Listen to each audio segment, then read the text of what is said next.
உங்களுக்கு உடல் ஆரோக்கியமா வேணுமா? கண் பார்வைக்கு, செவிக்கு, உங்கள் உடல் ஆஃபியத்துக்கு காலையிலும், மாலையிலும் 3 தடவை இந்த துவாவ ஓதுங்க.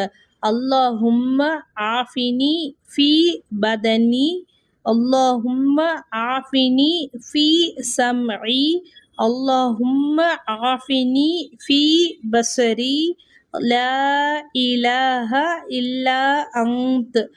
اللهم عافني في بدني، اللهم عافني في سمعي، اللهم عافني في بصري، لا إله إلا أنت. உங்க பசங்களை நீங்க காலையில ஸ்கூலுக்கு அனுப்புறீங்களா? அப்போ இந்த துவாவை 3 தடவை சொல்லிக் கொடுங்க. அதே மாதிரி ஸ்கூல்ல இருந்து ரிட்டர்ன் வந்த பிறகும் இந்த துவா 3 தடவை கண்டிப்பா சொல்லிக் கொடுங்க. உங்க பசங்களுக்கு மட்டும் இல்ல, நீங்க உங்க குடும்பத்துல இருக்கிற எல்லாருக்குமே இந்த துவா சொல்லிக் கொடுங்க.